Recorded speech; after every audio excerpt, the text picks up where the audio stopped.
Swayam Prabha. Digital India. Educated India.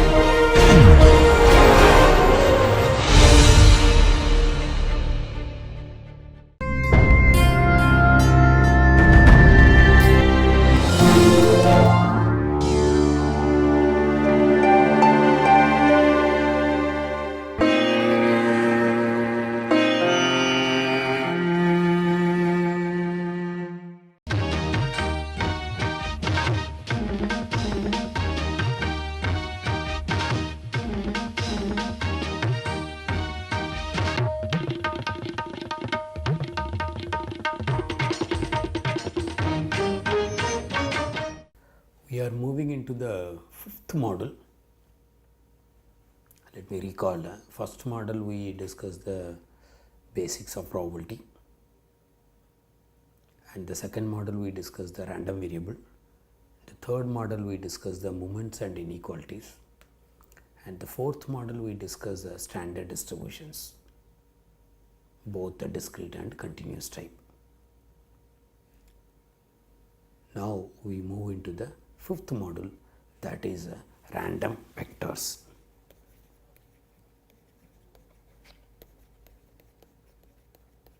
In most of the random experiment, you may have a omega in which you may able to create many random variables simultaneously, and also sometimes the interest will be finding the sum measures together, or given one set of measures takes this value, what could be the distribution of other random variable, or sometimes you may interested to find the distribution of more than one random variable at the same time. So till now we have discussed only one random variable, then later we have discussed a function of a random variable, that means again it's another one random variable. There is a possibility you may need to study more than one random variables at the same time or simultaneously or together. In that case you need a random vector. When we use the word random vector, that means it is a n dimensional random variable. That means we put n random variables together, that we call it as a n dimensional random variables or random vector of size n. That means each one is a random variable and we are studying n random variables together or jointly. Many real world problem you may need to study the distributions of more than one random variable jointly. Therefore, we need a random vector. That means whatever we have understood the concept of random variable and their distributions and movements, the same concept has to be extended from one dimensional to multidimensional. So whatever the calculus we have used, calculus means finding the integration or finding the derivative and so on, whatever we have done the calculus part with the one dimensional variable or one variable, now we have a n dimensional random variable, so the corresponding calculus of several variable has to be used. Let me explain how the random vector come into the picture. The omega consists of many samples. It could be finite or countably infinite or uncountably many. The random variable, one random variable is defined as x1. Another random variable defined from the omega, that is x2. Like that, there are many more random variables defined in the omega, that is a real valued function from omega to r satisfying the condition, that is x inverse of minus infinity to small x semi closed interval belonging to f, then only the real valued function is a random variable. That means you have a probability space omega f p, Omega is a collection of all possible outcomes, and F is the sigma field on omega, and P is the set function satisfying the three conditions, the Kolmogorov axiomatic conditions. Therefore, P is a probability. So, this is a probability space. In this probability space, x1 is defined, the same probability space x2 is defined. Like that, many more random variables are defined in the same omega. Now, we are going to create a random vector by making a few random variables together or jointly. That means if you go for x1 comma x2 together, then this is called a two-dimensional random variables, or it's a random vector of size 2, x1 and x2. That means the same omega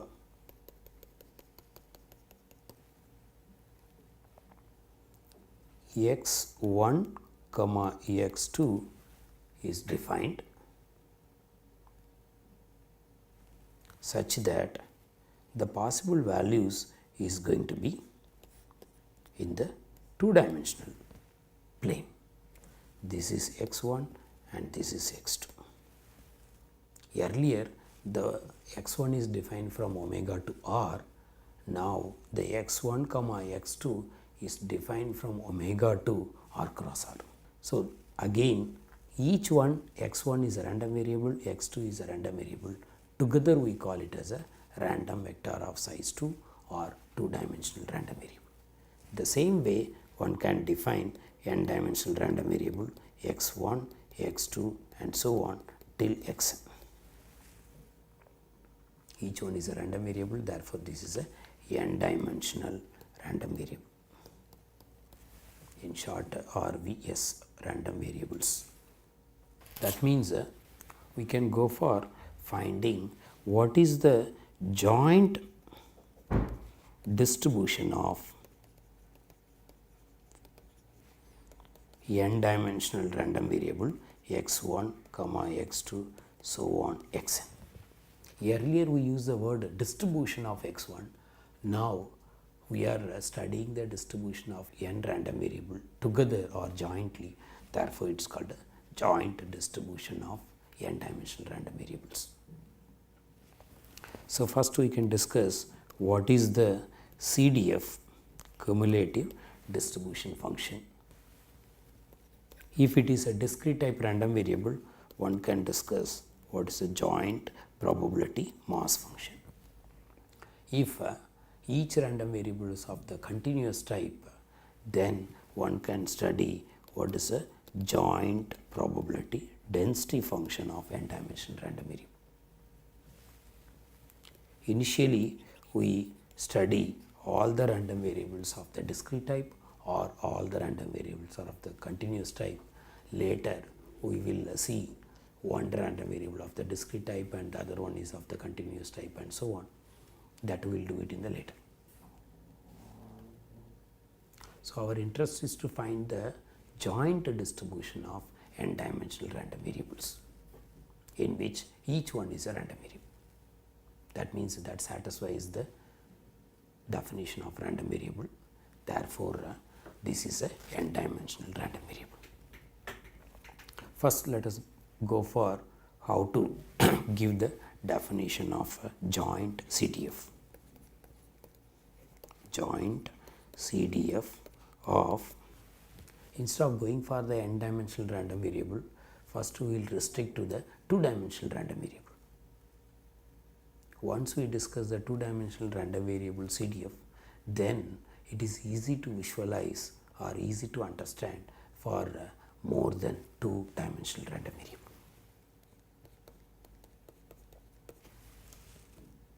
Okay, it is x1 comma x2. The joint CDF can be written as the two functions x1 comma x2 is nothing but the probability of capital X1 is less than or equal to small x1, capital X2 is less than or equal to small x2. Both x1 and x2 lies between minus infinity to infinity. Similar way we have defined the CDF of a one-dimensional random variable. Now we are defining the CDF of two-dimensional random variable with the two variables small x1 comma small x2. That is nothing but a probability of capital X1 is less than or equal to small x1 and capital X2 is less than or equal to small x2. That is nothing but P of collection of W such that under the operation x1 the W has to be less than or equal to x1. That means this value can lies between minus infinity to small x1. Also the same W under the operation x2 it gives a value small x2 and the W's belonging to omega. That means we are collecting a few possible outcomes satisfying the condition under the operation x1 it should give the value less than or equal to x1. Under the operation of x2 it gives the values less than or equal to small x2. So we are collecting those possible outcomes, then finding the probability, and that probability of this possible outcome satisfying this condition, that is going to be the CDF at the point x1 comma x2, where small x1 can lie between minus infinity to infinity, small x2 also lies between minus infinity to plus infinity. The collection of W such that this condition we can label this as the A suffix x1 comma x2. This is an event, because whenever you collect a few possible outcomes, that is nothing but the event. So the event A suffix x1 comma x2, that is a event. That means the probability of event, by using a Kolmogorov axiomatic definition, probability of any event or P of any event always greater than or equal to 0, and P of omega is equal to 1, and P of union of AIs, that is equal to summation of P of AIs as long as AIs are mutually disjoint events. With the same logic, the P of any event getting from the different values of small x1 and x2, this is also going to satisfy the Kolmogorov axiomatic definition. Therefore, one can make what are all the conditions or what are all the properties is going to be satisfied by this capital F. So let me write down. It satisfies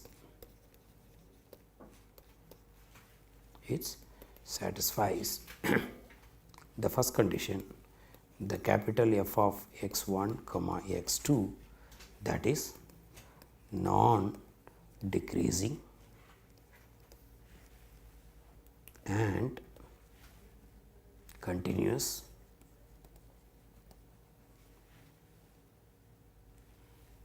from the right, that means it's a right continuous, with respect to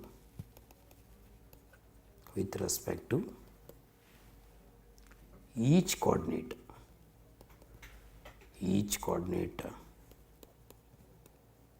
that is x1 x2. It is a non-decreasing as well as a continuous from right with respect to each coordinate. That's the first point. Second point, the limit of x1 tends to plus infinity,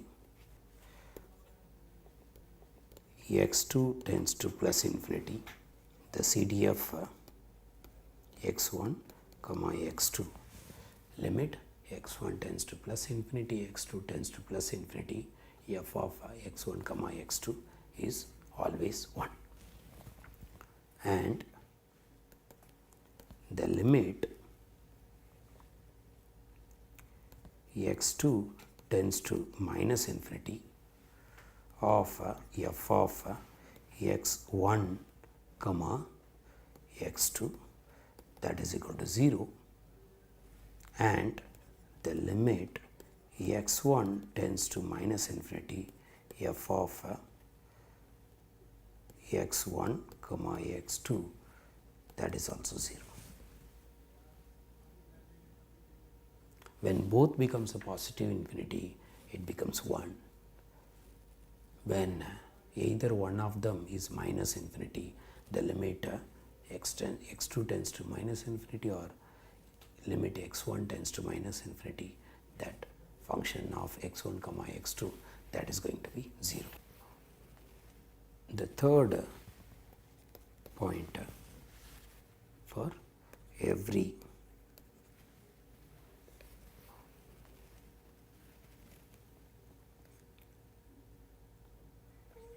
a comma c and b comma d with a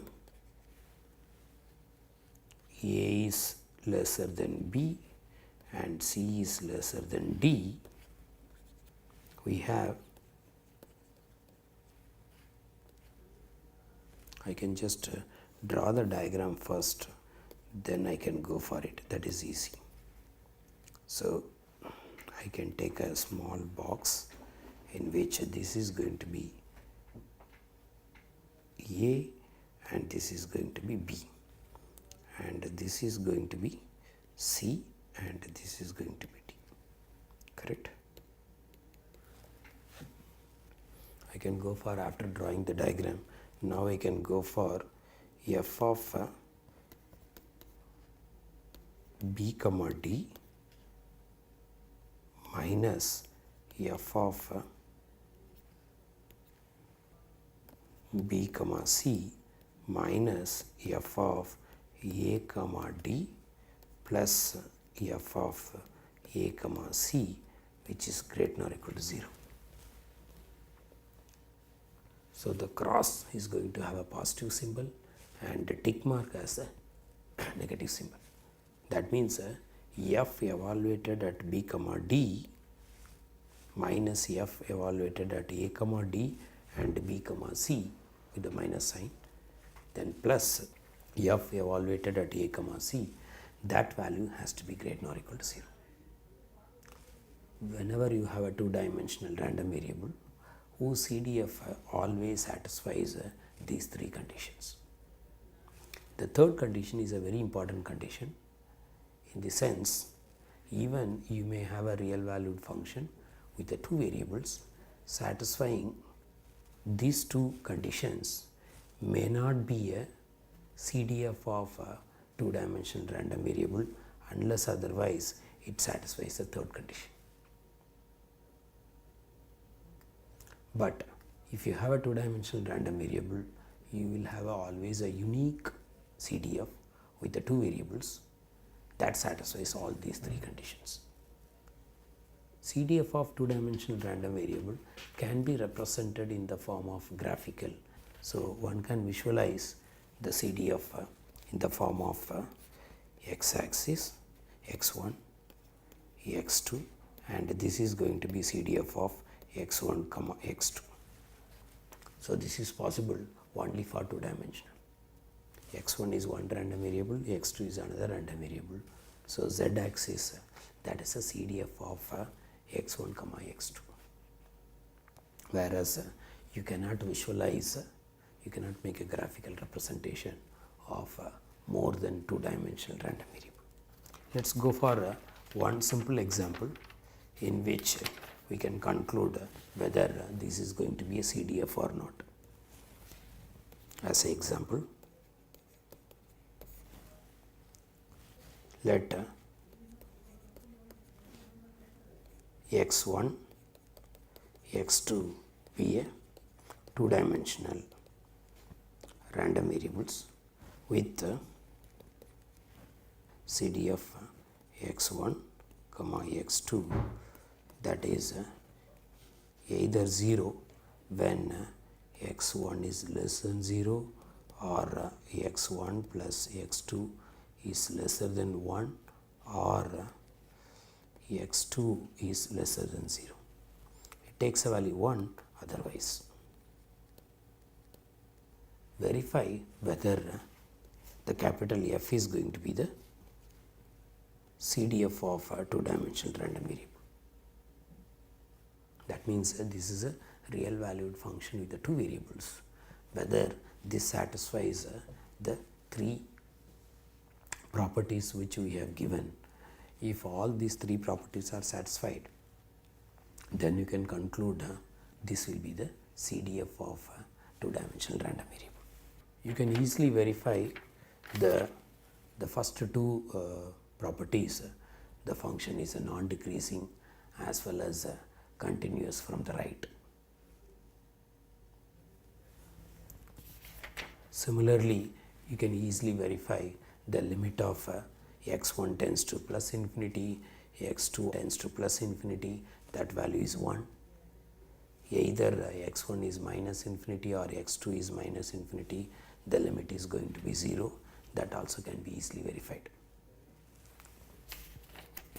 We have to verify the third condition, that is the for any 2 points, the CDF of the difference at 2 points with a positive sign, 2 points with a negative sign has to be greater than or equal to 0. For example, you do it with the probability of x lies between x1 lies between 1/3 to 1, comma x2 is lies between 1/3 to 1. If you compute this probability, that is nothing but f at the point 1 comma 1 minus f at the point 1 comma 1/3. I am using the same property, minus f 1/3 comma 1 plus f 1/3 comma 1/3. If you substitute the value f of 1 comma 1, that is 1, f of 1 comma 1/3, that is again 1, f of 1/3 comma 1, again 1, f of 1/3 comma 1/3, that is 0, and this value is going to be minus 1, which is not greater than or equal to 0. So, for any arbitrary points, this third property has to be satisfied. So, since the third property is not satisfied, you can conclude this f is not a CDF of the random vector x1 comma x2 or the two-dimensional random variables x1 comma x2. We will give some example in which that is going to be CDF. So, example 2. Let x1 comma x2 be a two-dimensional random variables with the function f of x1 comma x2 is 1 minus e power minus lambda x1 minus e power minus mu times x2 plus e power minus lambda x1 minus mu x2. So, this is going to be the value when both x1 and x2 lies between 0 to infinity, otherwise it is 0. We can verify whether this is going to be the CDF of two-dimensional random variable. By seeing the function, you can easily say when x1 and x2 is positive infinity, it becomes 1. Either x1 or x2 is going to be minus infinity, that is going to be 0, and it is a non-decreasing function and continuous from the right. Therefore, the properties 1 and 2 are easily satisfied. For different values, one can able to verify the third property also will be satisfied. Therefore, one can conclude this is going to be the CDF of a two-dimensional random variable. So, I am not giving the proof of the third property, but that can be verified. We can conclude this is going to be the CDF of a two-dimensional random variable. Suppose we know the CDF of x1 comma x2, one can able to find the CDF of any one random variable. That is, one can find the CDF of random variable x1 as a function of small x1. That is nothing but the probability of x1 less than or equal to small x1. That is same as probability of x1 less than or equal to small x1, which intersect all the union of x2 less than or equal to small x2 for all possible values of x2.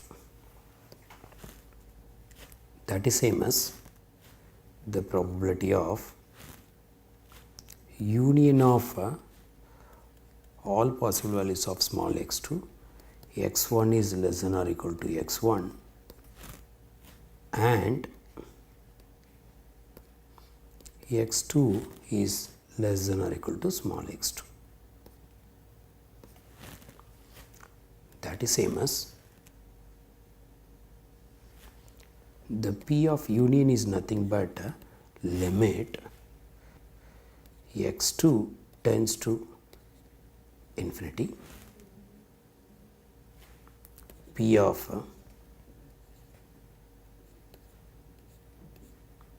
x1 less than or equal to small x1, capital X2 less than or equal to small x2. That is same as limit x2 tends to infinity, capital F of x1 with x2. That means if you know the CDF of x1 comma x2 by taking limit of the other variable tends to plus infinity, that will give the CDF of the other random variable. Similarly, the CDF of the random variable x2 as a function of small x2, that is nothing but limit x1 tends to plus infinity of CDF evaluated at the point x1 comma x2. So, this is valid for a two-dimensional random variable. So, this concept can be extended to n-dimensional random variable. That means suppose I denote capital X as a n-dimensional random vector. Instead of again and again writing a n-dimensional random variable, I can write capital X with the CDF capital F. That means F also has n variables. Then we can find the CDF of any one random variable. Suppose I want jth random variable. Suppose I want to find out the CDF of jth random variable. That is nothing but limit x1 tends to infinity, limit x2 tends to infinity. I assume that j is in between 1 to n. Therefore, limit x j minus 1 tends to infinity, limit x j plus 1 tends to infinity and so on, limit x n tends to infinity of capital F, which has the elements, just I'll write down in the next line, x1 comma x2 xn. So this is a way one can get the CDF of a one-dimensional random variable from the CDF of n-dimensional random variable, where j can be 1, 2 and so on till n.